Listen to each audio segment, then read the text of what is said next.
Welcome to Mental Health Dumpster Fire, a podcast where therapists give their real opinions on mental health, relationships, parenting, and pop culture. Hosted by Courtney Laver, licensed clinical social worker, and Jess Miller, art therapist. This podcast is for educational and entertainment purposes only and cannot be used as a substitute for therapy. We cannot provide mental health services via this podcast or social media. We occasionally use explicit language in our podcast and discuss serious mental health and relationship issues. Please use discretion if you are listening with children. We hope you enjoy the show. Don't forget to subscribe. Welcome to the show. It's Mental Health Dumpster Fire, and we have our first guest of season 2. Hooray! Tell us about yourself. My name is Calli Weis. I'm a licensed clinical social worker. I've been a social worker for over 20 years, Nice. and a therapist for 15. I've done almost everything really that you could do as a social worker and a clinician, except for like grant writing. And, but I've done residential work with kiddos. I've done in-home care with families through 7 counties. I've done outpatient with community mental health. I worked in Southern Indiana. I did some work at the Brook doing assessments. Mm-hmm. And I did a stint as doing like a social emotional education class at the Summit Academy. Nice. And the Brook and Summit were while I was building my practice. So, and actually on November 1st, it will be 10 years that I've been in my own private practice. Wow. Cool. So, Congratulations. yeah, thanks. And we're out in Middletown. It's all separate practices, but all women, like one of us owns the building and we rent. Nice. But I'm the only social worker. The rest of them are either PsyDs or psychologists. So I kind of ruffle it up every once in a while. Mm-hmm. You bring the life to the place. Yeah. So that's me. I currently focus most of my practice on trauma. I'm EMDR trained, and since 2016 or 17, I can't remember, but it was before the pandemic. Mm-hmm. And one of the niches I've also kind of found myself in lately is with other therapists. Oh, wow. That's I cool. have 5 therapists that are my client right now. That's cool. That's a need. So for sure. yeah. And so, I mean, to me, you got to do what you can for each other. So yeah, that's me. I see adults and kids. And I think, every once in a while I think, oh, I want to do this training. I want to do that training. Mm-hmm. And sometimes I just really have to kind of sit back and go, let's just sit in it for a little while. So it's kind of what I've done. If you get training happy, then it's like, Yeah. what do I do now? Yeah. And I feel like, at least with EMDR, there's so many different ways that you can do that with different populations, with different people. What that looks like for each person is so different that I feel like if I just like, I'm going to go and get like IFS trained or Gottman trained. I don't do couples, but I'm just trying to like throw out. But yeah, just like, I feel like it's almost for me. I would rather just kind of be like, this is, everybody does CBT, and I've been trained in motivational interviewing and things like that. But like, I think, I'm just going to kind of just be happy in my little, I feel I've already hoofed it. You've gone through the 7 counties rite of passage and the Yes. residential rite of passage and hospital rite of passage. So you've earned it. That's what I'm saying. I like my nice little East End cushy. Yeah. You're good now. I also have ADHD, so I relate to the struggles of my client, and I feel like that helps me figure out more appropriate techniques for them to use. Because sometimes people suggest like just use a planner or something like that to help organize their life. And I'm like, sure, if I could do that, I would, but it doesn't work. Well, or like if you get a planner, helping somebody with ADHD figure out how that planner is going to look for them. You know, instead of just being like, here's a planner. Yeah, like Start. I can't use one that I get from Walmart. That's not set up for my brain. Nope. I get a nice undated, it's got weekly and then monthly in the back. I get it from this place every year. It's for a whole year in a chunk. So if I miss a week, I don't feel bad. Yeah. But helping my clients figure that out for themselves rather than just be like, have you tried a to-do list? Have you tried a planner? Have you tried this and this? I'm like, okay, we're a little too solution focused there. Let's look at your needs first and start with that. So that's kind of what I do. You wanted to talk about therapy and TikTok and how TikTok is corrupting therapy. And So funny. I was just talking with a client about pop psychology on social media. And I was like, hang on a second, let's roll it back and talk about it. But yeah. Well, first of all, so I am Gen X. So I was slow to the TikTok, Instagram kind of, I mean, I've done Facebook because I'm Gen X and old, right? Like I've been on Facebook for a long time. But I didn't really get into TikTok until right before it was like, and now we're going to ban it. Oh, right. Yeah. And so, but I was very aware of TikTok and what my clients were telling me, especially younger generations, were telling me about, oh, I saw this on TikTok and things like that. So I started really kind of paying attention to it. And also, you know, on Instagram, it's not the same, but it's still a lot the same, right? It's, you know, memes and things like that. It's, you know, shorter form, but I don't know. I started to get really conflicted about the whole talking about mental health on social media. Really started to concern me. You know, was, you know, brought up, both my parents are social workers too. So I was very much brought up by boomers and my professors were all boomers, which, you know, they hoofed it too, right? Like they're the ones that walked the marches and things like that and did the first urban planning. I mean, just, you know, like y'all go. But yeah, that like you just keep your mouth shut. And you advocate and you tell people, but you tell people about resources. You don't tell them, you don't kind of just go out and start talking about things because they're like, you just open yourself up to liability and it's liability and liability. And what if you don't know what you're talking about and things like that. And I feel like there has to be a balance between don't say anything and saying too much. Right. Even having people talk about mental health and their mental health struggles on social media is so validating. yeah.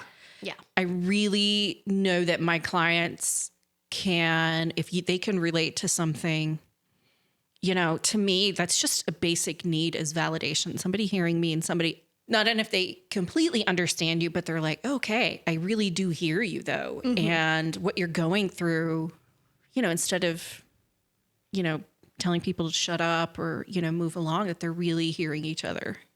Yeah. And I know that my clients in the past and then currently really have grabbed onto some of that validation. And then I also think that one of the pros is like just even the education of what diagnoses are, what, you know, the complexity of what diagnoses are, you know, and really helping people understand, you know, the difference between, I don't know, like borderline personality and the bane of my existence, which is narcissistic personality. Yep. So yeah, but I do think it's very helpful. Yeah. Of the younger generation, what do you guys feel on some of that? You kind of grew up with agree. social media a little bit more. Yeah. Yeah. I got social media in like late middle school and then really started popping off in high school.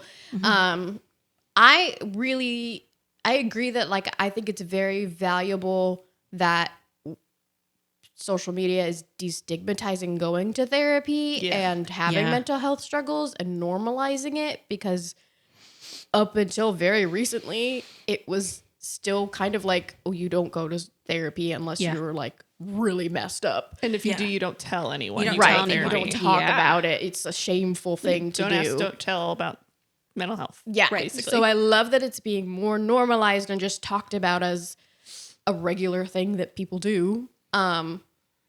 But I also see, like, back when I was a kid and growing up, people would misuse things like bipolar and OCD. Yeah, Like, they'd be like, yeah. oh, I'm having an Yeah, OCD OCD. moment, or oh my gosh, you're so bipolar. 1 minute you're happy, 1 minute you're sad. And like, that has just blown up. Yeah. The misinformation and the just throwing things out there as if, and then like, but then it's defining people more. It used to just be like, oh, you're having a moment. And now it's like, oh no, you're a narcissist. And I'm just only going to look at you as a narcissist in everything you do. Yes. Yes. It's very extreme. Yeah. Yeah. Yeah. I do feel that too. Yeah. And it's like, I got Facebook, my first social media, I think when I was in high school. And I got Instagram. Not to in interrupt you, but college. just to have context for our generations, I didn't even get email until I was in college because there wasn't email. Yeah. Yeah. I didn't Until I have got an to email college. address. I wasn't allowed to have one, first of all, until like I got a school one. Yeah. And I just had a school one and that was it. And then Yeah. when I went to college, I had a college one. So like, Yeah. I that mean, kept I me remember from my social very media. first email was like / it was not email like it is. right. Yeah. Right. So As soon as social media was available, I was on it. I was on On it, MySpace. yeah. Like, Yeah, Yeah. I see. I you- didn't have MySpace. Yeah. I was not allowed on stuff for a long time, which I think was smart. Yeah. For my parents to do that. We also didn't have internet at our house growing up, so even if I did yeah. have Facebook, I'd have to get on my friend's home computer to use it. Okay. So I Yeah, just yeah. was like not active. yeah. So I was like delayed. We're the same age, but I'm like, I feel like 5 to 10 years delayed of my social media from you because of that, which is fine. I don't care. But I feel like I like this noticing the same things because everyone around me was on social media and like using OCD and bipolar all over the place. And I had no idea what those were. And so I felt left out. And so I was like, please tell me, what are you talking about? And then, oh, it's just something people say. So then I was like, it must be okay because other people are saying it. I had no idea. yeah. I had no Yeah. background of knowledge on stuff. Yeah. But now it's all over TikTok. It's all over Instagram. It's all over Google AI. You can go Yeah. research this stuff. But people, it's like people aren't taking into the context of where the information's coming from anymore. There's no critical thinking or like looking into, okay, this guy is saying here's 5 things that mean your partner's a narcissist. Who is that guy? Is he a psychologist? No, he's just some dude. Right. No one's doing that anymore, which is like you just click on their profile and it's right there. Right. But that's been something that like freaks me out, I guess, a little bit Yeah. about mental health stuff on social media. It's super validating and to hear people's like lived experience and to learn about things from the professionals Yes. and from people with lived experience, but you know, random Joe whatever on the internet telling you what's what, but people are listening to it because it's on Right. their algorithm. Yeah. That scares me. And they have an incentive. The people who are making this content have an incentive because social media is like a legitimate career now. Yes. So they're going to say Yes. whatever they need to say to get Right. engagement. And if they, whether or not it's true, is not really the point. It's what's going to get clicks. yes. Yeah. What's going to make you watch my video, go to my profile, like my stuff, not like my stuff, or comment on it about how you don't like it. That's all that it is right now. Yeah. Yeah. You know, and I kind of also come from the generation, you had to be you have to be careful about presenting yourself as an expert on anything. right? Like just because I have an LCSW doesn't mean anything except that I got a graduate degree and I've worked for a few years and took a couple tests. But that has nothing to do with the kind of training I've had, the kind of research I read, the kind of research I may have participated in. Have I participated in research? You know, those kinds of things that to me really show a person is an expert on something. Right. I'm going to kind of name drop and throw her not even under the bus, but like Dr. Anita Barbee, who is at Kent School. I consider her an expert on child welfare because she has done decades worth of research. She's done decades worth of pilot programs.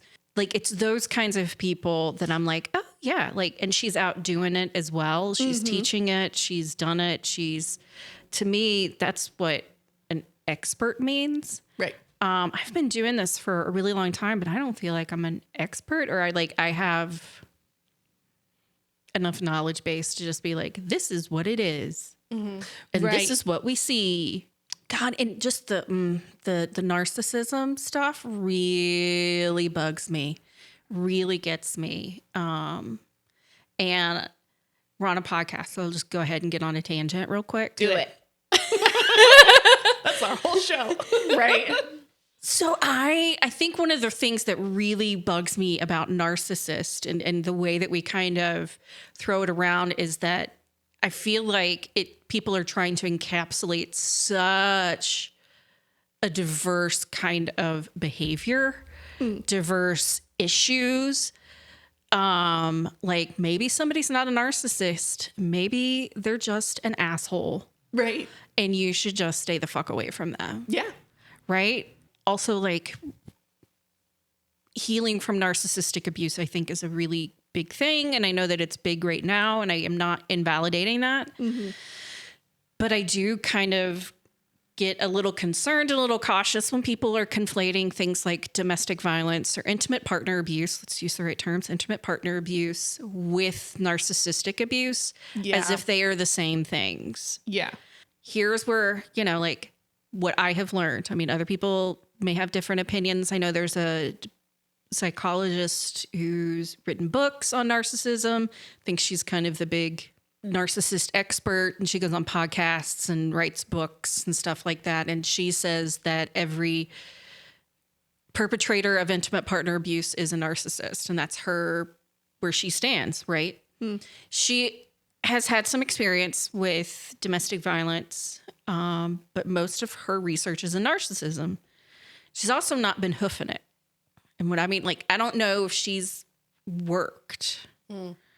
I have had some experience with domestic violence as far as like as a clinician and everything, but a lot of it is like my mom worked at what eventually became the Center for Women and Families. So when it was still the YWCA, and then she went and worked at the Center for Women and Families. So I was brought up with a mom who talked about domestic violence and what domestic violence is, and to help protect me, to help educate, everything, So that's how and back before HIPAA, I was running around the domestic violence shelter playing with all the kids. Yeah. Right. And so, so my concept of domestic violence really, or intimate partner abuse really comes from that power and control wheel. And I'm not going to try to name it because I always forget what's on there. But there's like 7 things. Yeah. And physical abuse and sexual abuse are on the outside. And it's, and it's a lot of the same things that narcissists are apt to do, that they are prone to do. It's a pattern of behavior. I think for me, the difference is intimate partner abuse perpetrators are not necessarily narcissistic when it comes to people outside of their power and control dynamic. Yeah. Yes. So that's a huge difference. Yes. I remember being at a training, 1,000 years ago, and one of the people presenting actually ran a domestic violence perpetrator group from the men. Traditionally, it is men, especially back in that era. It was almost all men. We didn't have the LGBTQIA plus kind of understanding of anything. So she would say, I mean, it was like not in a nice neighborhood, you know, and so, but the guys in the group were very protective of her. You know, she said there was a time when some other like men were on the street or something like that, kind of giving her a hard time. And the guys from the group came over to kind of protect her and were very protective of her, very respectful. Many times these are men or women. These are people who, outside of their power and control dynamic, are very respectful and very, you know, that it's all within that power and control. Narcissists usually do not have that delineation.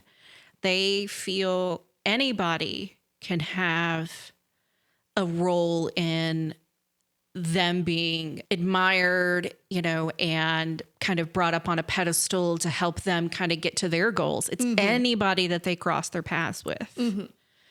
And so I think that that's such a huge thing. I think that there is some overlap, but I also just think that that's one of the things that I think if we just kind of talk about intimate partner abuse in the kind of lens of narcissism, I think we're really minimizing the complexity and safety issues that go on with intimate partner abuse.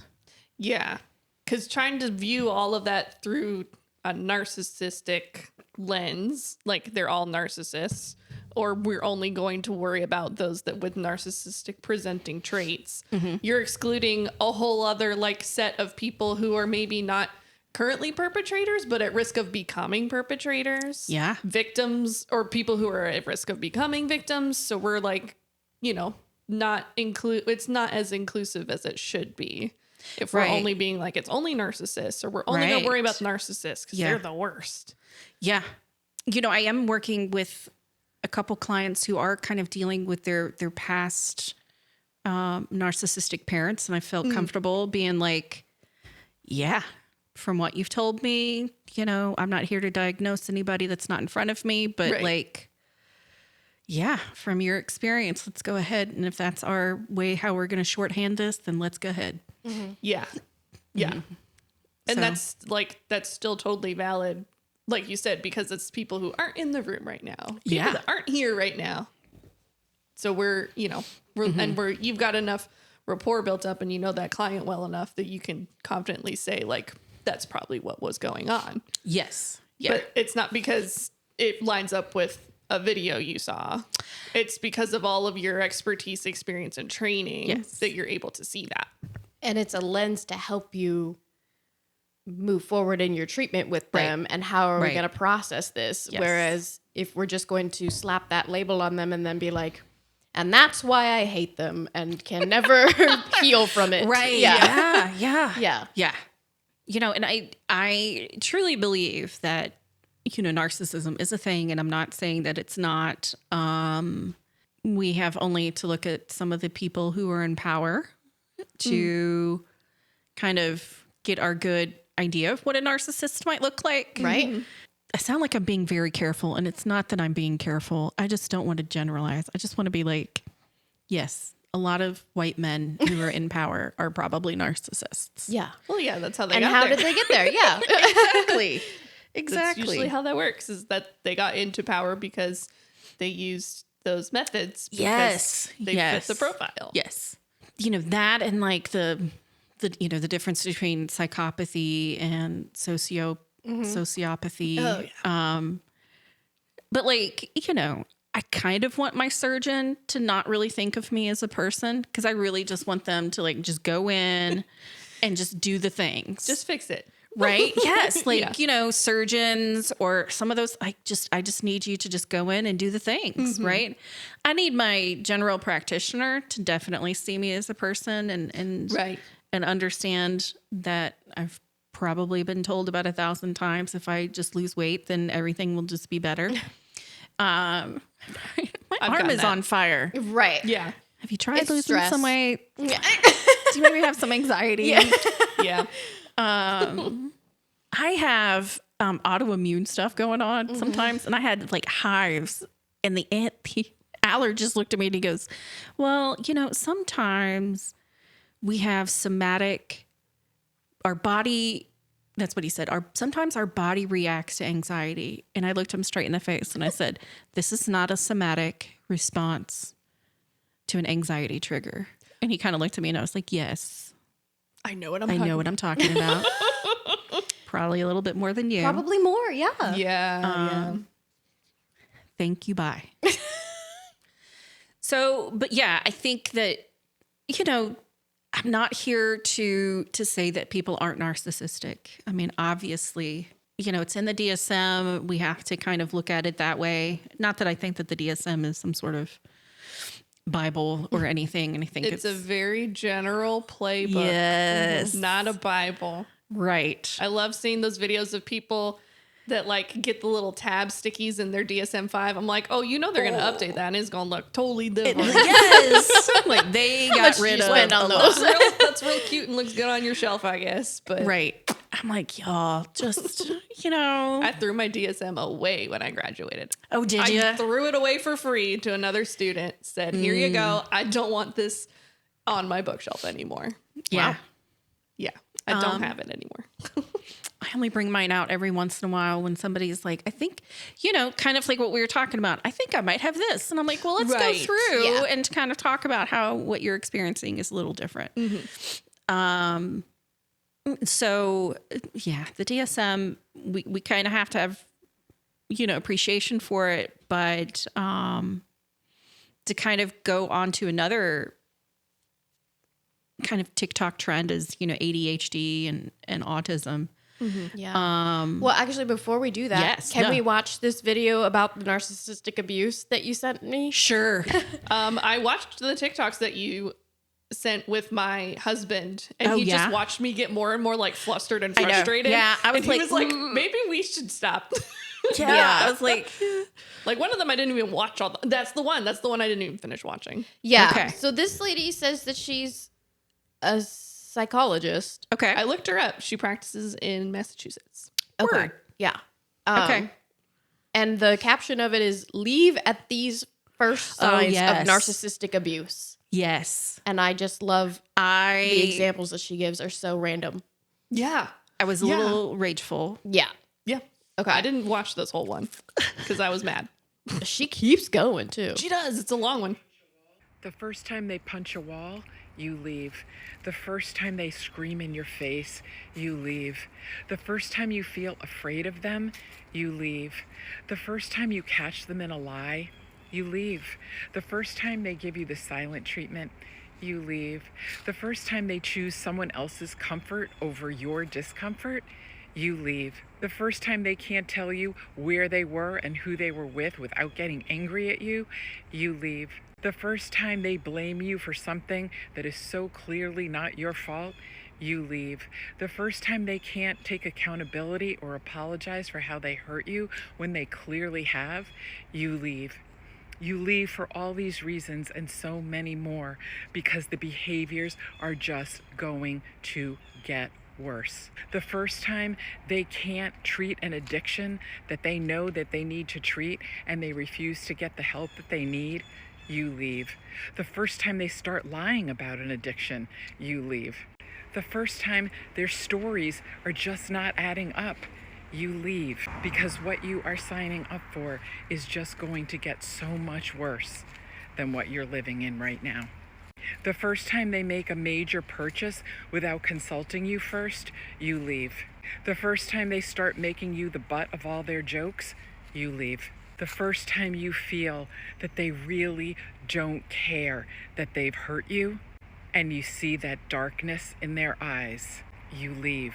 And I'm not telling you something you don't already know. You know when you're not trusting your gut. You know when you start isolating and you start keeping their secrets and you start not telling your closest people what's going on behind closed doors, you know.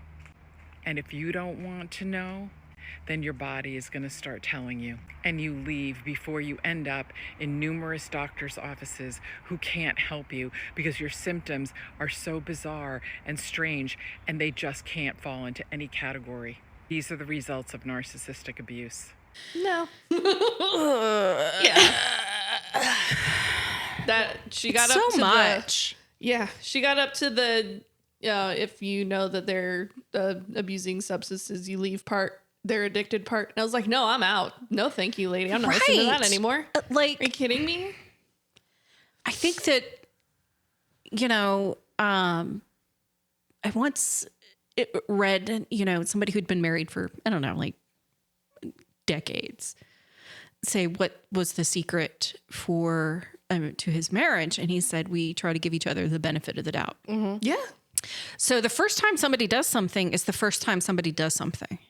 So, I mean, I have a lot of thoughts. So I'll just try to go through them. But like the first time, that's a conversation, right? Mm-hmm. That's how you learn about each other, right? And making fun of you. I mean, my husband's love language is teasing. Yeah. So I have to be very clear to him when I'm like, if I, say, hey, does this look good? Or if I do something, and I'll have to be like, and I'm very vulnerable and fragile. Yeah. So please don't, and then, like a good partner, he'll be like, you look great. But yeah, I mean, like the first time, that just feels so, and as a person in recovery, I've been sober for 17 years. I couldn't imagine somebody looking at me and going, nope. Right. Because for a person to get to that point, nobody wakes up one day and goes, gosh, you know what I'm going to do today? I'm going to become an alcoholic. Right. And I'm choosing to do that because I'm a narcissist. Right. That's a wild line right. of And I think that that's there. the other thing about addiction, right? Addicts are self-centered because that's what the addiction wants. The addiction takes over all priorities, right? And that's when, for me, you have to do but like the time-honored, evidence-based thing of treat the addiction first, then treat the mental health. Yeah. Because if you're looking at somebody and saying you're a narcissist and that's why you're an addict, first of all, that's absolute bullshit, because we all know that trauma is the number one, you just walk right, makes a nice little bed for addiction. And so I think, it just simplifies. It just simplifies. It's like, oh, just leave, an addict. And I just couldn't imagine people just being like, no, Calli, I'm done with you, and like that, it was because people supported me, and it was because people believed in me that I was able to get sober. Right. And then the other thing is like when women, I'm sorry, I keep doing this because just how but when victims leave a domestic violence, intimate partner abuse relationship, that is the most dangerous time for them, right? We see it all over the news. You don't have to be an expert. You don't have to know much to know that if a woman leaves, it's very dangerous. So everybody out there, please forgive me for keep using woman and not some, and I'm trying really hard. But I think also saying, well, you just leave. I don't think that doesn't give any attention to the complexities of how intimate partner perpetrators create their victims, right? Yeah. And I felt like she was the psychologist in this video was it felt blamey to me. Yeah. Like, that oh, little why don't you just spiel. leave? Like, okay, because it's that easy to just leave. Right. Like, What if you've got kids? What if there's a house that you're leaving and you have no other place to stay? What if you're financially dependent? Like, and those are just like a couple of basic barriers. tell me how I'm supposed to leave. All you've done is tell me I'm stupid if I don't. Right. Yeah. I Yes. hated that like shamey part so much. It's like, so not only are you, being like, you should just leave at the first sign of some relationship garbage, Yeah. But because you know you that know he's that it's abusive. bad. Yeah. You should go, like, blaming you for not leaving the first time you notice that he lies to you. That's wild. It is. I mean, and the big purchases thing. I mean, That one made me laugh a little bit. do I tell my husband every time when I'm just like, these shoes are really cute? Right. No. Yeah. I bought my wedding dress without telling my husband. I just came home with it in the bag and was like, don't look at it. Right. Here it is. Right. Yeah, it's stuff like that. And then people see that and are like, oh, well, this person lied to me, so they must be a narcissist. Instead of saying, or God forbid that a client comes into you and says, my husband's lying to me. And you're like, you just need to leave him. Right. Yeah. Just leave him. Yep. And not like, There's no path forward. there's no path forward, right? Yeah. Without doing any kind of safety assessment, without doing any kind of thought towards, okay, like what is going on with my client? What are they communicating with their partner? What is a dynamic that might be creating an atmosphere? Anything. Yeah. Outside of just get up Just leave. I don't know if she's ever gone to family court to witness what, divorce. It's hard. According to her Psychology Today profile, she, that is her niche, I guess, would be victims of narcissistic abuse. And Right. that's what her whole little page kind of goes on about. And I hate that she makes TikToks like that. If that's going to be her area of expertise, she should know Right. better to not do that. Right. And if that's not what she thinks, and if that's not how she does things in her office, then don't go on TikTok and say that that's how you do things and that's how you believe. That's so unethical. Right. Yeah. And so that's, it's therapists, and I hate to say it, but it's just like not, first of all, as a general rule, not everything on social media needs your response. We don't need to just kind of run out there and do the things and say, this is what this is, and this is how none of that. We don't necessarily need that all the time. Yeah. I'm on TikTok, but I don't make TikToks. Right.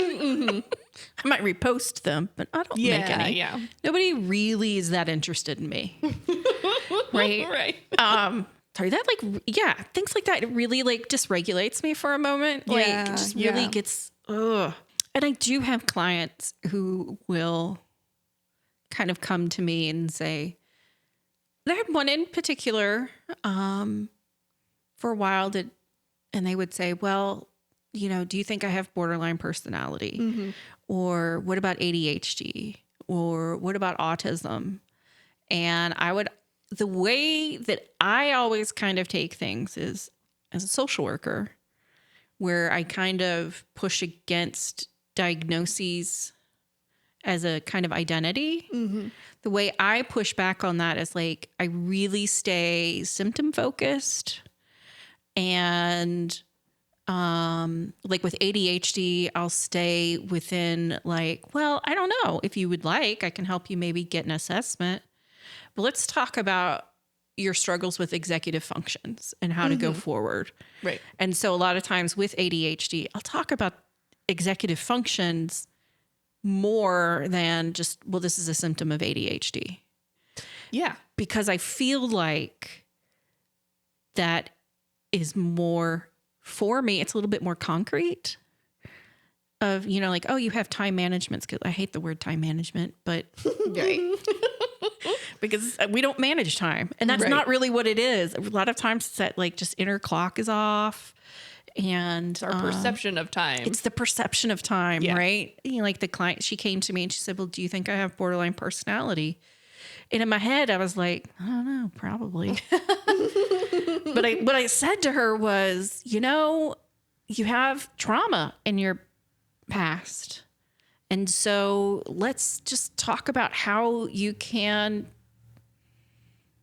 sit in the healing of the trauma, and Right. just kind of stay there. And she hated mindfulness, and she hated every time I brought it up. That sounds like trauma to me. Right. But I did at one time go, okay, so here's the thing. If you did have borderline personality disorder, the only evidence-based modality is dialectical behavioral therapy. And that's just like a whole section just on mindfulness. Yep. So I was like, I don't care how you do it. Apparently, you're really just going to have to just go this way. Yeah. I guess that's what we're doing. Yeah. I have parents all the time that come to me and they ask me, they say, I think my kid has ADHD because they do this and this and this. And should I take them to be assessed and get the testing for it? And I always tell them, like, you can, but really the only thing that's going to do is, like, if they need an IEP and they have to have that diagnosis for an IEP at school, then sure, that's helpful. But otherwise, they don't need a diagnosis for me to help them with their executive functioning skills. Exactly. Right. I can just do that. Like, Right. Yeah. Yeah. Yeah. My son, he was adopted from foster care. You know, his stuff is so complex, right? And so his therapist is just so awesome and has more experience than I do. She's wonderful. We've kind of gone along this journey together of, we know what this probably is, but it's probably because of the meth. It's probably because of the trauma. It's probably because of all the stuff, Right. And so that's also when I started really even internally saying, it's not always the cause. Like we don't know, I just know that we're symptom based and this is, what we have to kind of go forward with. Yeah. And he has Tourette's. And there was even a woman on TikTok that was like faking Tourette's syndrome. I remember that. Did you see that? And that really, when I told him that, he got so upset because he was like, and he has verbal tics and motor tic, which you have to have a Tourette's diagnosis. Yeah, you have to have them. But his aren't really loud or anything. He can they're really kind of quiet. They're more like grunts and things like that. But his motor tics can really make his body sore and tired. And he was like, why would you fake that? Like, he said, it hurts my legs. It makes my neck hurt. Sometimes people don't want to sit next to me in class. Yeah. He's just like, that's stupid. And I was like, it is. It's really dumb. And so I think then, when you have, it goes back to like the pros are that it can validate mental health, but at the same time, is it invalidating some people and their experiences? Yeah.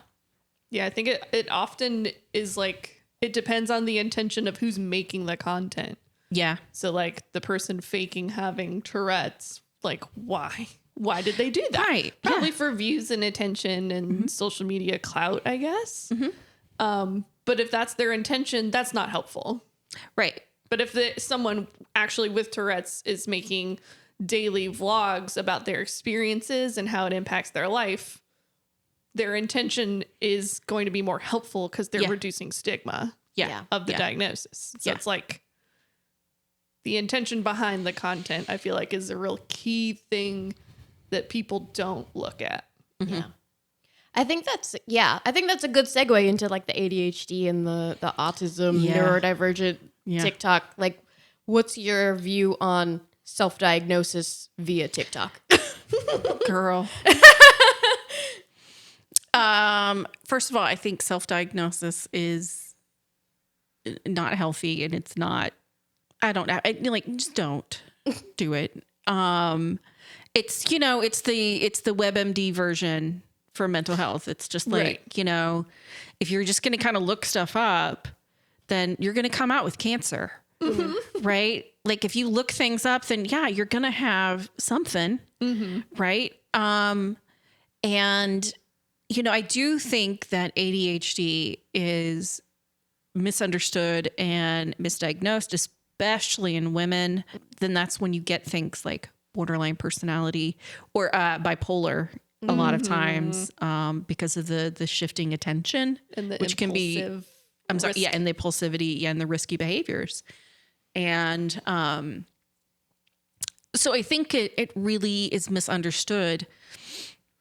I do think that, like, because I think I sent you a TikTok of the one woman who was like, I've been to several doctors and they say I don't have autism. Yeah. So I'm just going to, self-diagnose. And I'm like, ugh.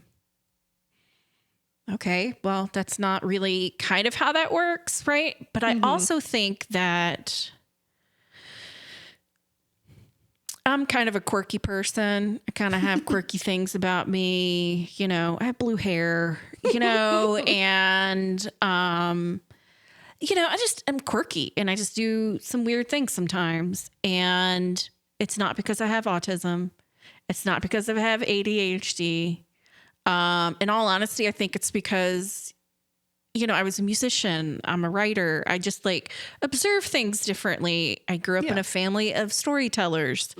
So I like to tell stories and I like for them to be funny. And I think that has as much to do with my personality as anything else. Right. And so, I hate the feeling of, green beans. They feel furry and I can't do it. Right. I don't like it. Does that mean I have autism? No, it just means that green beans are gross and you shouldn't eat them. Right. So yeah, I think we're pathologizing. People will pathologize anything. I do this quirky thing with my fingers. It's because this, or stimming. Yeah. Stimming is It's a big buzzword. It is. And I'm like, when I get nervous, I do this thing on my hands. I kind of play with my fingers with a little bit of rubbing and stuff like that. And it's a stim. It's something my body is going to do when it gets nervous, right? But I don't stim the way that autistic people do. But people with anxiety stim. When you go through EMDR, it's almost like you're asking them to do their own stimming with the tapping. Yeah. Didn't think about it that way. Yeah. And so I think, instead of pathologizing it, or just stop pathologizing everything. You might just be quirky. Yeah. Right. And what's the end goal in the self-diagnosis? Right. Well, I mean, that's that's an interesting thing I've noticed too with the autism, ADHD, neurodivergent community. There's kind of a division of people who find self-diagnosis okay and then those that don't. And it's some of them are it's I think I'm autistic. I don't know 100%, but I also recognize it's probably not going to change a whole lot about my life and how I live my life and what I struggle with. So I'm just going to keep going to therapy. That's fine. Right. And it's cool. That's okay. And that's a conversation you can have with your therapist if you feel like it's something you want to explore more. But there's some people the girl, she referenced it as Schrodinger's autism. Yeah. That was my favorite. Yeah. I was like, ew, barf. She was I got Schrodinger's autism, something. I go to multiple medical doctors and assessments. They tell me I'm not autistic, but then the autistic adults I meet tell me that I'm one of them. It's cool. That just means you get along with autistic people. Right. That doesn't mean you're autistic. I do think that it has to do with, two things. One, I think it gives you an idea of, quote unquote, what's wrong with me. And then the other is when you're lacking an identity, when you don't know who you are, which I would say about 100% of us at some point are like that.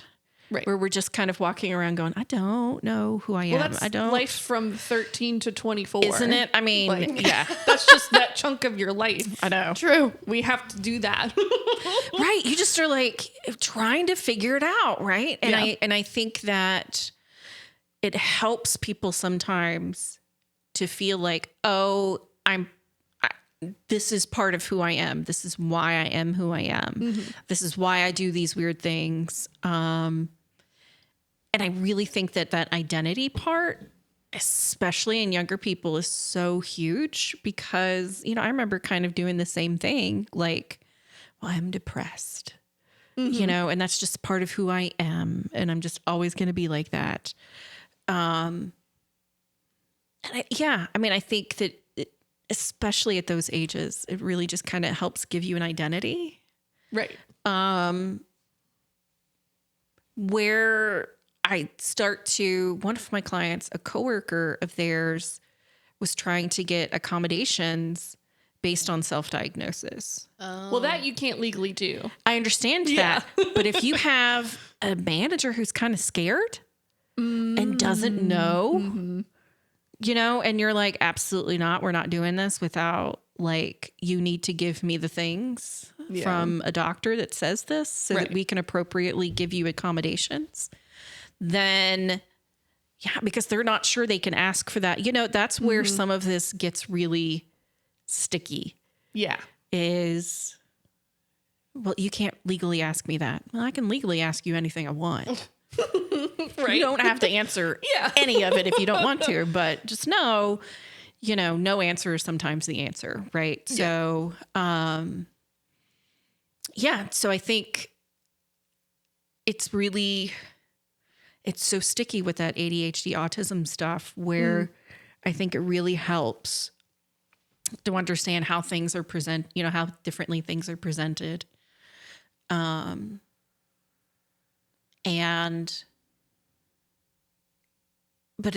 at the same time, I don't, self-diagnosis, I feel like it's pathologizing. Again, it's starting with the diagnosis and not with the symptoms. Yeah. And helping, Yeah. Yeah. And then it's so easy to use that as an excuse. Like, well, I'm autistic, according to me. So. Right. Right. Yeah. Like you have to expect me to act all weird and do all these things or. Yeah. It's like an excuse to behave a certain way. Yeah. Right. Yeah. That might not be super okay. Yeah. If you didn't have that self-diagnosis. Yeah, right. There was a TikTok that was going viral, and I don't know if this person was self-diagnosed or not, but she went to a job interview and asked what accommodations there were for people with time blindness. Girl, I saw that, and I was like, "That's not. That's we're not, sweetie. You have to show up to work. Like you have to be on time. Like they don't care. Right? Oh, like I might be late. Like she was saying, like, what are the accommodations for people who are chronically late because I have time blindness? It's like they don't care that you have time blindness. On your phone or something. Like you need to figure it out. Yeah. Yes. That's a you thing you got to do on your own. Right. And so. Yeah. How do we, so then to me, I'm going to say, and I realize that not everybody has access to a therapist, but, and so we can kind of circle back to that in a second. But like, I do think that that's why when people come in and they're like, oh, well, like they got mad at me because I have time blindness. And I'm like, okay, well, let's talk about how the world doesn't change for you. And there are accommodations that can be made, but accommodations are different than complete modifications and different expectations, right? So there are accommodations and modifications, and they're not they may not accommodate, but they're definitely not going to modify everything, and so it's like, well, how do we help you? And the timer thing is great. One of the things I have my clients do when they're first learning about kind of time blindness and that perception is I'm like, time yourself doing everything normally. Like in the morning and figure out how long does it take you to take a shower? Yeah. And then, write it down. Because you'll forget. Yes. So write it down and then, or something, and then each of those tasks. And then we just kind of add it up and say, well, this is how long you're going to need in the morning and get them used to doing that instead of just saying, well, I want to take 30 minutes to do something. And I'm like, well, you say 30, but what if it takes you 45? Right. You're going to set yourself up for success if you just do the thing and time it out how you do it versus expecting yourself to fit in a timeline of 45 minutes. Right. Like that was something that I had to learn on my own and was very hard to learn in grad school. Yes. Because that's when I realized that's when it really became a problem for me. Yeah. In grad school of like timing out my life so that I could do the things I needed to get done and not be late for class all the time. Because they don't let you in if you're late. No. Yeah. Should we watch this? This guy. I also have some things to say about this guy as well. You know this guy? Okay. Yeah, I know this content creator. Okay. Well, let's see what he has to say about self-diagnosis. I have what I like to call Schrodinger's autism. This means that every single professional I've talked to, which is many, has said I don't qualify for a diagnosis. This also means that every single actually autistic adult that I've talked to for more than 5 minutes, which also many, has said that, yeah, I'm one of them.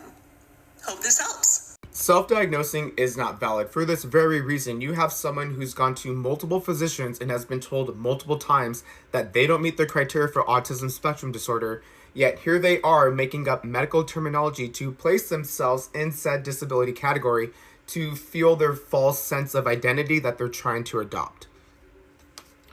These multiple individuals that you had longer than 5-minute conversations with that are actually autistic, one, they're not actually autistic, they're cosplaying being autistic. Two, if they have gone to multiple physicians and those physicians have told them they don't meet the criteria for being on the autism spectrum disorder. Maybe this tells you how inaccurate self-diagnosing is and why it's not valid. You have families out here, children and young adults, that struggle to communicate, have healthy eating habits, do daily living skills because of autism spectrum disorder, and you're out here cosplaying it like it's some quirky personality trait. Honestly, be so for real. He's interesting. Okay. What is your thought on him? So I've seen his videos pop up a bunch on my TikTok, and it's always that kind of format and Restitching? yeah. Okay. And it's always like almost rage baiting. Okay. So he purposefully is making content on like controversial-esque things with like the neurodivergent community. Mm-hmm. And he's always very opinionated. And it's usually his opinions are either well received or not well received. Usually it's both at the same time. Yeah. I'm not a huge fan because of the rage baiting. Yeah. I think it's not how he actually thinks. And I think that inconsistency of like being candid about what he actually thinks is very frustrating. Mm-hmm. Yeah. There were a couple things in there that I disagreed with. Like, how do you know that the people that the first person is talking about are not actually autistic? Like, you don't know that they're not diagnosed. Why would you assume that? And the fact that like, but I also think the fact that the person he was stitching was saying like, well, the doctors don't know because they're not autistic. They could be. And also they have the qualifications because of their education. Yeah. That's their job to know when people are autistic. Yeah, if a bunch of professionals that have trained and know what they're doing with the assessment tell you no, it's probably no. Mm-hmm. Exactly. Yeah. And to go multiple times to be assessed is interesting. Mm-hmm. Yeah. I've had that only happen a couple of times. Yeah. So I always tell people, go get assessed. Right. If that's what you feel, I can help figure out who is the best. In town, there's only one place that does autism assessments that accepts Medicaid for kiddos, and that's 7 counties. Yeah. Other places might do it on a sliding scale, but and then there's Twilight Psychology in Lexington. They accept Medicaid because we just went there like 2 weeks ago, 2-3 weeks ago, and we're already getting our follow up is this week. Wow, that's fast. Nice. So I know. She's about to probably not be so fast because I just mentioned her here. Yeah, and now pick up on like a couple other sites, Yeah. But yeah, and I know just in my experience, there are just like a lot of people, we have our places that we like to send our clients to get assessed because we know the people and we respect the people and we know how thorough or not thorough they are. But again, that's just it's just a diagnosis, right? And it's still coming from a human being. Yeah. So it can be not necessarily as fully comprehensive as we might want it to be. But again, that's where, that's a case by case basis, right? Where you kind of look at your client and go, okay, well, like what are we dealing with here? Are we dealing with someone who did the assessment that maybe, was completely biased when you walked in? Are they not understanding the different kinds of cultural stuff?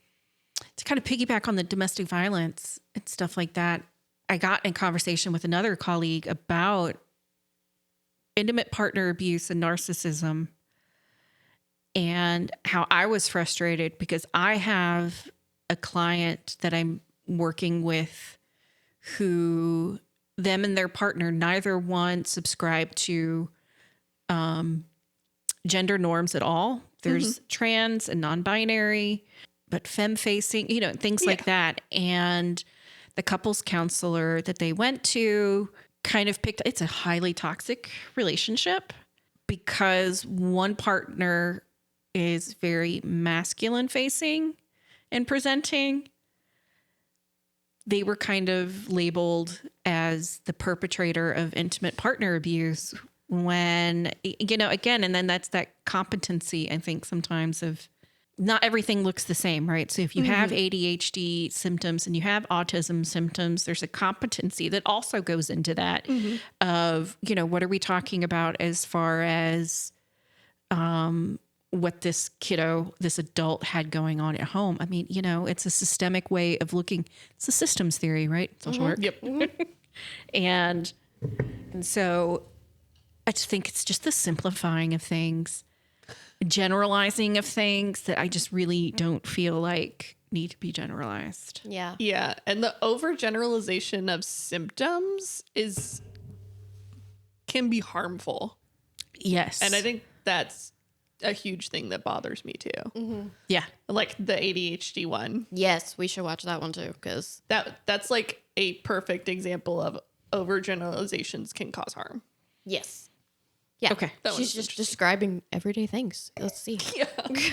I think this person, I looked at her profile a little bit. I feel like she's like a ADHD coach. Yeah, she mentions being diagnosed at 30. So she's late diagnosed ADHD woman. Yeah. Okay. We'll see. 5 things that are ADHD that I had no idea were ADHD until I was diagnosed with ADHD at 30 years old. Number 1 is the feeling that everyone hates you, they're secretly talking behind your back, that you're not good enough. This is actually called rejection sensitive dysphoria.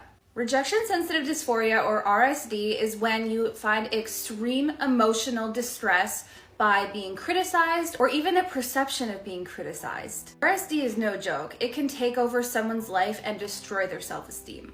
Number 2 is not understanding who I am at the core of my being. It has a lot to do with chronic boredom. People with ADHD experience chronic boredom. This is why we're always searching for dopamine and we're looking for ourselves in different activities, and it's hard to even know who you are or what you like because you're bouncing from idea to idea, from project to project, job to job. It's hard to know who you are when what you love and like is constantly changing as well. Number 3 is people pleasing. This also goes to not knowing who you are. A lot of ADHD people, because they experience RSD, are extreme people pleasers because they are so afraid of being criticized and rejected that they just become who everyone else wants them to be.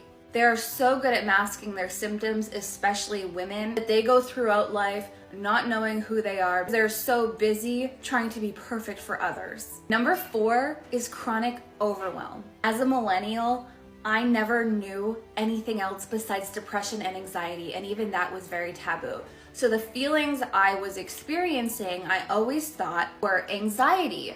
And it turns out what I was experiencing was chronic overwhelm. Many people don't understand that, especially in women, our hyperactivity is often internalized, coming across as chronic overwhelm. And when I was diagnosed with ADHD, it was a huge wake-up call that what I was going through was not anxiety. It was that every single aspect of my life was too overwhelming, and I had to pare it back and really start living life in a way that made me less overwhelmed. And since doing so, since taking away the mask and stopping being a perfectionist, my life has improved vastly. And number 5 is overstimulation. From an outsider looking in, someone who is overstimulated often comes across as rude or dramatic. ADHD humans go through so much overstimulation in a day. Our brains are hyperactive, and often our bodies are hyperactive too. So anything in the outside world can be very overwhelming for us. Going into a store, seeing all of the things you can buy, hearing all of the sounds, having all of the people, so many distractions. This is also common in ASD, which is autism spectrum disorder, but in ADHD we also experience this. The sensory overload that comes from ADHD can be debilitating. I thought I was just weird. I thought that I was extremely introverted, and it prevented me from going out. This is also a big struggle in motherhood because of the overstimulation that comes with children. They're go, go, go, go, go, and they never stop. It's very important that when you have ADHD to have a lot of strategies and have systems and routines to bring down your overstimulation so you can live a much better and fulfilling life. If any of these have been eye-opening to you, make sure you follow my page for more ADHD tips and tricks, especially among women. There's just normal things that everybody experiences. When you're from 13 to 24, Right. that is your life during that chunk of time. Right. So it is a universe. Those are all universal experiences. They really are. And I also like, that imposter syndrome comes in with me sometimes, and I'm like, is that a thing? RSD? Am I not up on like all the correct terminology and clinical words? Like, is this really how we're communicating about these kinds of things? And I think maybe, but also no. The way she described RSD is not how I understand it to be. Right. From my experience, RSD, she's describing it as kind of like being like upset and disappointed because you're rejected or you feel rejected, which is normal. Everyone's going to do that. Right. RSD is where it's like, oh, my entire identity has been destroyed, and I'm going to have a big emotional outburst about that. Right. That's very different. And I think that that's in line with what we see with people who have the ADHD diagnosis, where it's big emotions, right? Yeah. Because I think my son's therapist even said that ADHD this last time with the DSM is actually almost renamed to attention dysregulation disorder. I heard that too. Makes sense. So so That because if fits it's better, it does, it does. And I think also like that thought of like, if you think everybody hates you, and I was like, oh my gosh, well, it's also depression, right? Where that worthlessness of like everybody hates me. And sometimes, not all the time, maybe you are a true narcissist and everybody does hate you. Right. And it's not ADHD. I don't mean to be like that. But like, there's also this just like, is everybody having a hard time like getting along with you? Then we need to maybe think about like, how are you interacting with people? But thinking everybody hates you, I think is just a part of learning who you are. Right. Yeah. And I will also say, as I am the age that I am now, which is 49, who I was at 19, 29, or even 39, is so different, and what I know about myself. I was never a person that got overstimulated until I had a kid. Yeah. Because they're overstimulating. Because, oh my God. They're constantly stimulusing. Oh my God. last night even, I mean, I lost my crap. You know, he was just like, Mommy. And I'm like, oh my God, what? What? He was like, you know, my kid, he's just very on it. And he's just like, that was obnoxious. He was just like, that's a little hyperbolic. We use that word a lot. He was like, a little hyperbolic, Mommy. And I was like, you're right. I'm just a little overstimulated, right? Like just, and so I do think, again, pathologizing everything is not the way to go. Right. I do think that people are seeking out TikTok and Instagram and things like that because it's so difficult to find a therapist. True. But I was also having a conversation with a colleague of mine where I was like, I feel like right now referrals are almost like the real estate market. Like if you are on a Facebook page and somebody says, hey, I've got a referral for, by the time I read it 20 minutes after the referral's already put up there, there's already like 10 names. But I mean, and I know that people are building their practice. Yeah. Yeah.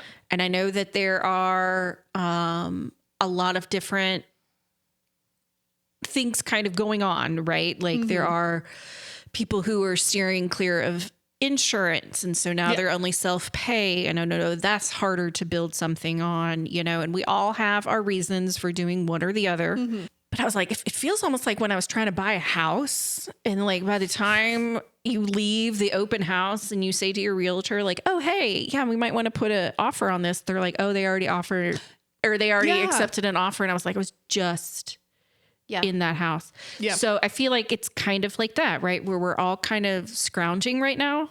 And I think it's both more people are seeking therapy, but also fewer people. I think it's both, right? That like, it feels like a lot more people are like, ooh, I need some help, but also I can't afford it. Right.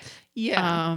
There's a lot of people too that are like, oh, I'm seeking therapy, but then there's not the follow through to keep coming to therapy. That's been my experience lately. Yeah. It's like I'm getting like new intakes all the time and I see them a few times and then they're done. Like, okay. For whatever reason, they're done. Yeah. They don't have enough money or their HSA card ran out or whatever.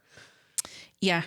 You know, and so I get why people are kind of trying to get whatever help they can. I think, and I'm not going to make a TikTok about it though, but I do think that we kind of need to caution people about seeking advice, even if it is from a therapist online or something, to like, you know, don't take that as scripture. Like that's not It's everything. not a universal truth. It's really not. Yeah.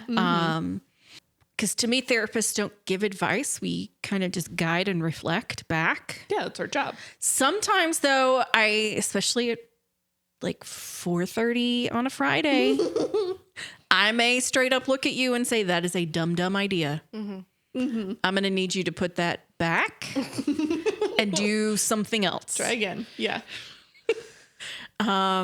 Instead of like on Monday mornings where I might be, let's think about this and like, let's explore your reasons. No, I'm just be like, that's stupid. Don't do it. Yeah. And you book those like clients you've been seeing for a long time on Fridays at the end of your day because you know that their rapport is there and they're okay with that. Yeah. Oh, yes.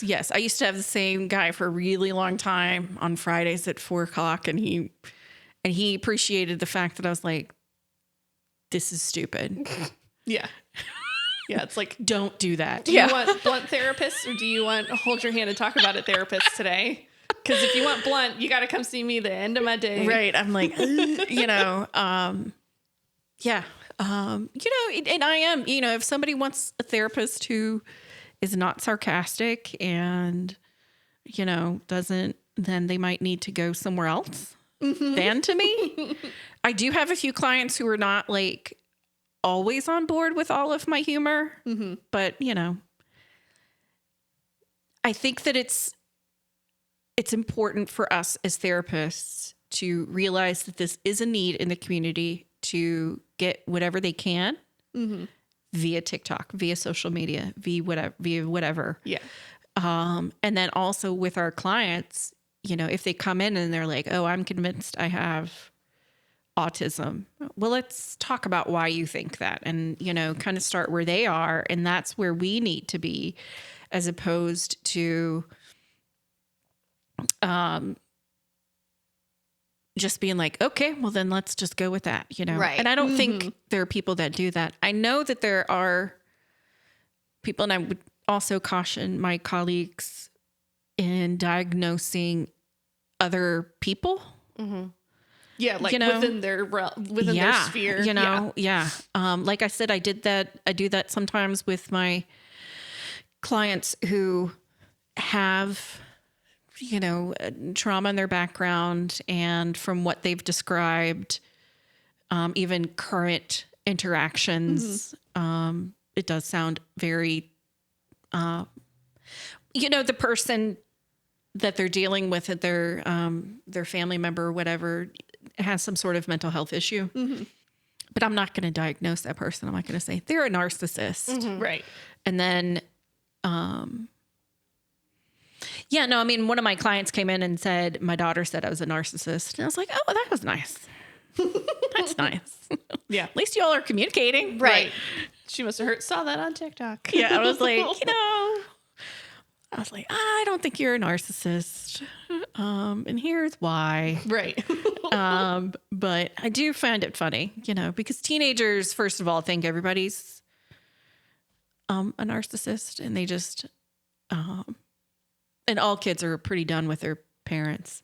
Yeah. Well, yeah, and when you're a teenager, that's kind of your most narcissistic time of your life. Yes. Right. And if you're So surrounded really, by other teenagers. Who are we looking at? Yeah. Right. Just a bunch of nihilistic, ego-centered, identity crises, existential crises kids. Right. They're my favorite, though. I love them. You know, I do like my kiddos who, like my emo kids, and oh gosh, Those I just really alternative love. kiddos. Yes. I love when Or they... the ones where people are like, I don't know how to get through to him, and I'm like, but I do have to watch it because I can also get very overwhelmed and kind of stuff like that in it as well. But I enjoy working with them. Yeah. Me too. I love when they try to, like, out-punk me about stuff. Oh And yeah, they're like, they'll reference things. Have you heard of this band? Or like, they're really blah, blah, blah, or whatever. And I'm like, yeah, I listened to them in 8th grade. And yeah, this is just a band that everyone in 8th grade likes. right. Yeah. I think with teenagers, I just kind of, I'm like, I'm not going to be cool to you. Yeah. There's no way Right. that I'm going to be cool. So I'm just going to try to not be cool and just be like myself. And I remember a girl said something to me about, oh, you know, something like rolled her eyes because I made some pop culture reference. And I was like, look, you came in here with your Doc Martens, oversized pants, your Nirvana shirt, your flannel, and your choker. You're late to my party. Yeah. I have already worn that, grew out of it, thrifted it so that you could buy it. Yep. Yeah. So you are behind me. Yeah. 100%. Oh, that's so like Not to get on another tangent, but for real, girl. that's Yeah. like that Devil Wears Prada monologue. Like, Yeah. you have no idea how this is all connected. Exactly. Yeah. I'm like, girl. No. So funny. And also, why do I care what a 14-year-old thinks of my outfit? Right. Yeah. That part doesn't bother me. It's like, I don't. They want it to bother you. They want it to. They really and so want I'm it like, to. I'm not even going to touch that. But in my head, I'm like, you little punk. Are you kidding know. me? You Yeah. think you're so cool? I try to remind my niece when she rolls her eyes at my brother, and I'm like, you realize that, like, because of him, you know how to, or you don't poop your pants, and you know how to use a spoon, and nobody's calling you poopy pants, hand eater, because of your father. You're right. So she didn't buy into it, but Yeah, they don't care. they don't. They will later. They're convinced they would have figured it out themselves. That's what. Yeah, I would have figured it out. Yeah. So funny. Yeah. So, that's all my tangent. Yes. I do think that it is also important for us to encourage our clients and our kiddos to also find fun things on TikTok. And, like, let's make sure we're also watching things like Tiki get a new home. And who's the foster dog? He was like viral. The foster dogs. All the foster dogs. Follow all the foster dogs. He was like this really shut down, nervous foster dog. Aww. And then there was even, I saw, it was so in my algorithm that a woman said, I'm going to have to, if Tiki finds a new home, I'm going to have to tell my boss that I'm taking the day off because I'm so emotionally invested in this dog. And he did. And she called and she took the day off so that she could watch, and it's just, so let's make sure that we're also seeing those kinds of things, that we're, watching other things on TikTok, that we're watching other things, that we're getting other influences. I think telling people to stay off is really difficult at this time. Yeah, I try to phrase it as you're not getting off of social media. You're just microdosing it through your day instead of dumping doom scrolling during your day. Yeah. That's a good point. I don't say microdosing to kids, but like that idea of like little chunks of it are okay. Yeah.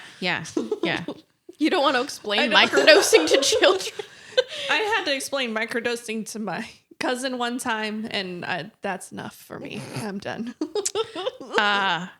You all are familiar with the EMDR buzzy tapper things? I hate them, but yes. Okay, but you're aware of them, right? Yes. So one of my kiddos and this was a while ago, we did a little EMDR resourcing or something like that because it's the first time that I was using them with her. And then kind of sent her downstairs to her mom and said, I'll see you guys next time.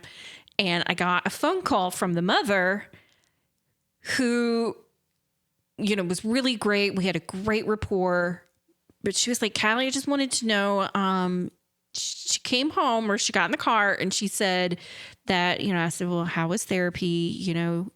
Because sometimes I'll send them, like with a picture or something to show their parents and everything. She said, was there anything that like you guys did? Anything you want me to know? And she was like, no, we just played with Miss Calli's vibrators the whole time. Yeah. And I was like, that is not what she's like, I know that's not what happened. Right.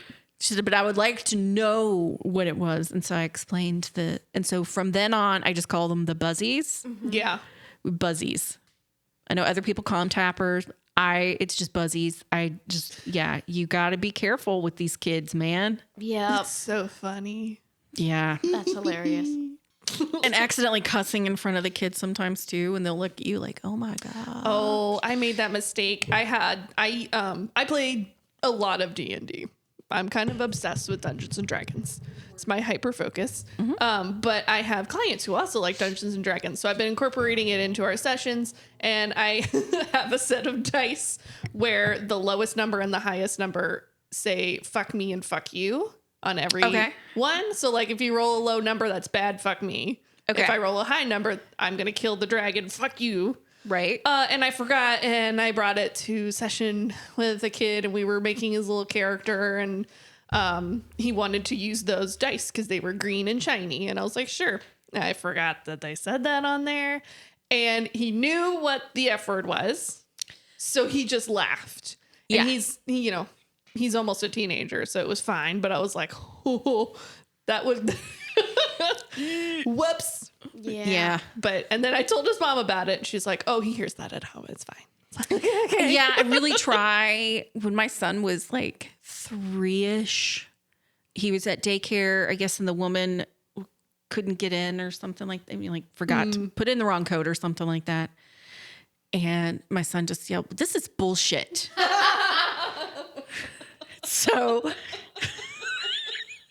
the teacher told me, she was like, well, we just wanted you to know, this is what he said. So, like maybe, tell your husband to watch, kind of clean up his mouth. I was like, yes, I will tell my husband. Yes, it's his fault. That he should stop cussing so much. Yeah. But yeah, I mean, my kid, when he was on a soccer team and they didn't play well and the coaches had no control over these kids. And so my kid had a hard time, right? Because he is very much like, but this is how you do it. And he's very kind of rigid thinking and he just had a really hard time. Yes. So, but I was like, you cannot yell at the ref. You cannot yell at the coach during the game. You just have to play. And he was like, and I said, but after the game, for 1 minute in the car, you can cuss about whatever happened. And he was like, the F word too. And I was like, you get one F word. Yep. And then he was just making stuff up just so that he could kind of cuss. And then after like a couple times doing it for like 30 seconds, he was just like, this isn't as fun. But kids can cuss, and I tell you what. It's pretty funny. Well, I wanted to give him an outlet, and I knew I was like, he's really angry, and I just don't want him yelling. So if I promise him that he could do that thing that he's not allowed to do, then it's like, ooh, I get a privilege. And he didn't even do it the whole time you allotted. He didn't, and I knew he wouldn't. I was right. like a whole minute, and he was like, "How long have I been cussing?" Yeah. I was like, about 35 now that seconds. I'm allowed to, it's like It's not as much fun anymore. Yeah, I was like, now I've run out of like creative ways to put the word bitch and damn together. Yeah. He's like very limited. Do you want to talk about this one that you sent me about? If your therapist says this, they don't know what to say. Oh yes, It's a short one. It's a very short one, and that really irritated me too. Yeah, Yeah. me too. That one sent me on a rant, and I was ranting at my partner about it. Yep. Nice. Yeah. Let's see. Okay. Yeah. It's only 20 seconds. 3 telltale signs that your therapist has no idea what to say. Number 1, that's really interesting. Can you tell me more? Number 2, and where do you feel that in your body? Last but not least, number 3, wait, what?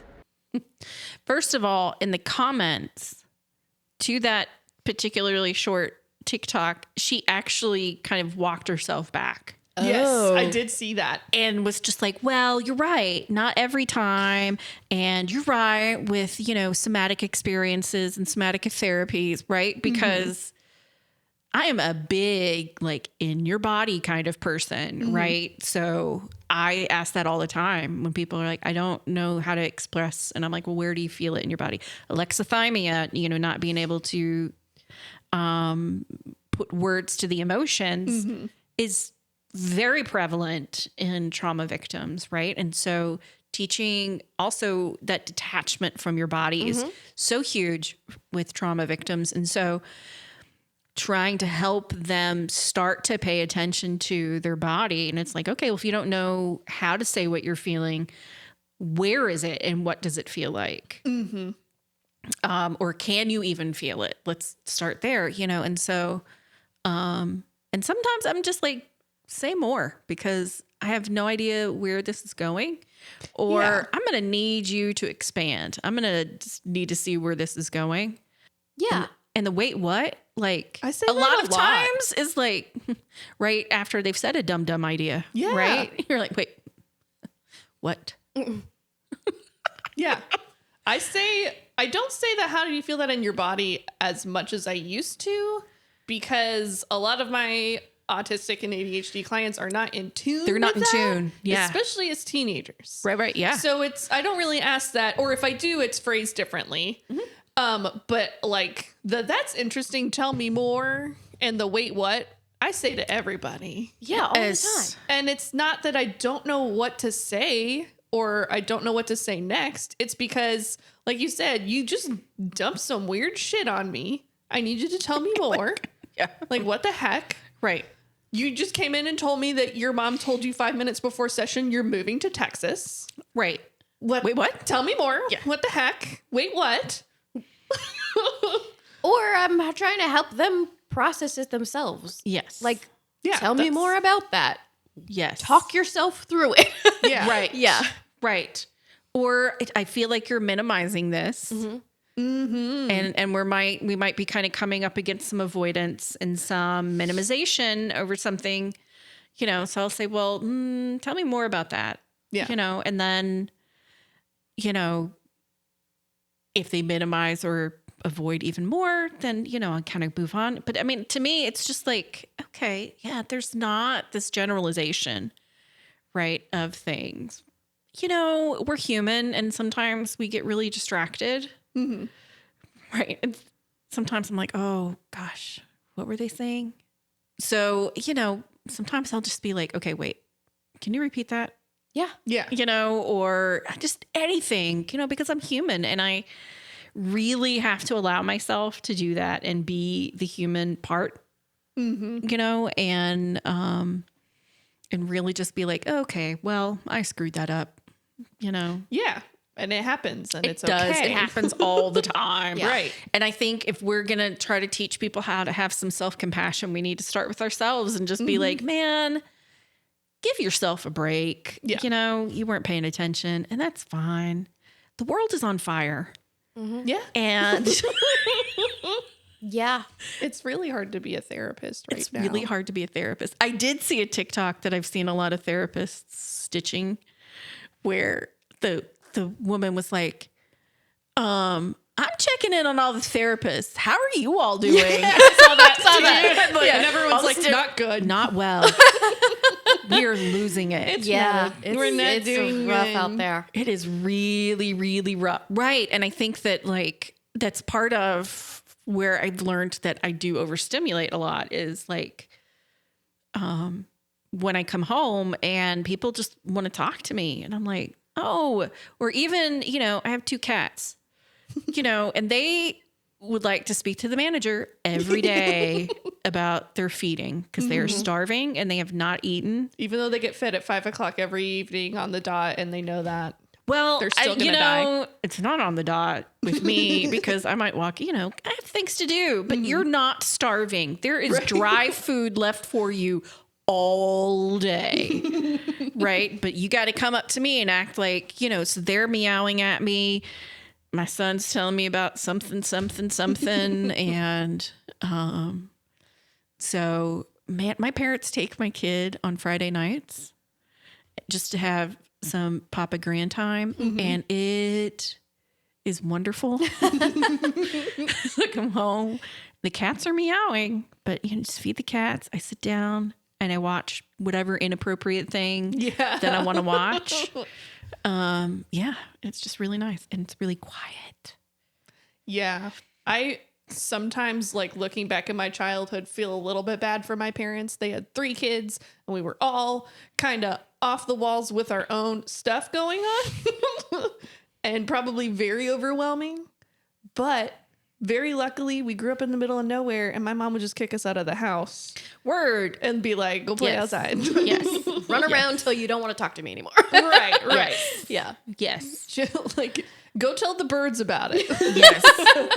Okay. Go tell the cows about it. Okay. I am not ashamed to say that we do not follow anything close to the American Pediatric Association's recommended device time in my house.